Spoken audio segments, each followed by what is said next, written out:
Good morning बच्चों।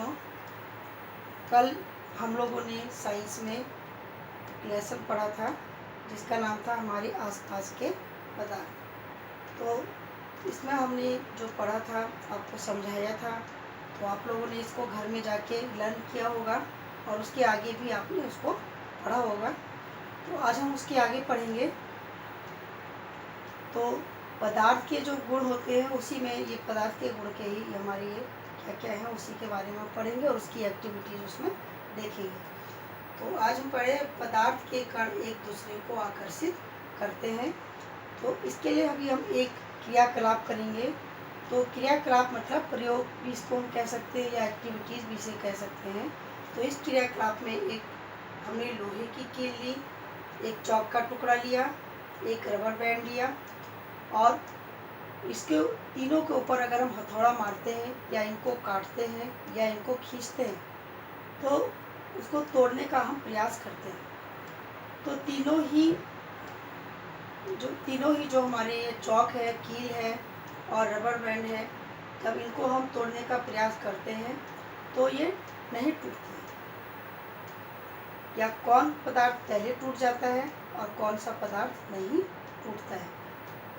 तो इन तीनों में से किसके कण अधिक बल से एक दूसरे से जुड़े हुए हैं, तो इसी का हम जो है क्रियाकलाप इसके द्वारा जो हम कर रहे हैं तो उसे हम देखते हैं कि लोहे की कील, चौक का टुकड़ा और रबर बैंड, इसमें से लोहे की कील को तोड़ने में चौक के टुकड़े और रबर बैंड की अपेक्षा हमें अधिक बल लगाने की आवश्यकता होती है, क्योंकि लोहे के कण जो होते हैं वो बहुत ही उसके अणु जो होते हैं कण पास पास होते हैं।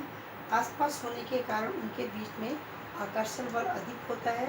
आकर्षण बल अधिक होने के कारण वो एक दूसरे से जुड़े हुए रहते हैं। तो इसी कारण हमको लोहे की कील को तोड़ने के लिए अधिक बल लगाना पड़ता है। तो इस क्रियाकलाप से हमें ये स्पष्ट होता है कि भिन्न भिन्न पदार्थों के कणों के बीच लगने वाला आकर्षण बल होता है, भिन्न भिन्न होता है। जो चौक का टुकड़ा है वो आसानी से टूट जाता है। रबर बैंड है, उसके बाद थोड़ा सा हम उस पर बल लगाते हैं तो वो भी टूट जाता है। लेकिन लोहे का टुकड़ा या लोहे का कील कुछ भी हम ले लेते हैं तो अगर हम उसको तोड़ते हैं तो उस पर बल लगाना हमको ज़्यादा बल लगाना पड़ता है और वो आसानी से नहीं टूटता है, क्योंकि उनके बीच जो कण होते हैं, कणों के बीच आकर्षण बल अधिक होता है, जिस कारण वो आसानी से नहीं टूटते हैं। फिर हम इसके लिए दूसरा क्रियाकलाप करते हैं। इसमें हमारे घरों में सभी के घर में नल लगा होता है और नल को जब हम खोलते हैं तो उसमें हम जो पानी गिरता है तो हम जल की धार में अपनी उंगली को रखें और उंगली से हम जल को काटने का प्रयास करते हैं। तो हम देखते हैं कि जल की धार हमारी उंगली को काट रही है या वो सीधे निकल जा रही है। तो क्या जल की धार उंगली को काटती है या जल की धार ना कटने का क्या कारण होता है? फिर इसके लिए हम जो ये प्रयोग कर रहे हैं, तो जब हम देखते हैं कि जल की धार को काटने का हम प्रयास करते हैं तो जल की धार नहीं कटती है, क्योंकि हमारी उंगली जो होती है वो जल के अणुओं के बीच में लगने वाले आकर्षण बल को नहीं तोड़ पाती है, क्योंकि जल के जो अणु होते हैं वो उनके अंदर जो ऊर्जा होती है तो उसके कारण उसके अंदर जो आकर्षण बल होता है वो बहुत ही अधिक होता है और जिस कारण वो जो जल होता है उसको वो नहीं कट पाता है। तो अणुओं के बीच लगने वाले आकर्षण बल को हमारी उंगली जो होती है वो उसको नहीं काट पाती है। तो इस क्रियाकलाप से हमको स्पष्ट होता है कि पदार्थ के कणों के बीच आकर्षण बल लगता है जो कणों को एक साथ बनाए रहता है।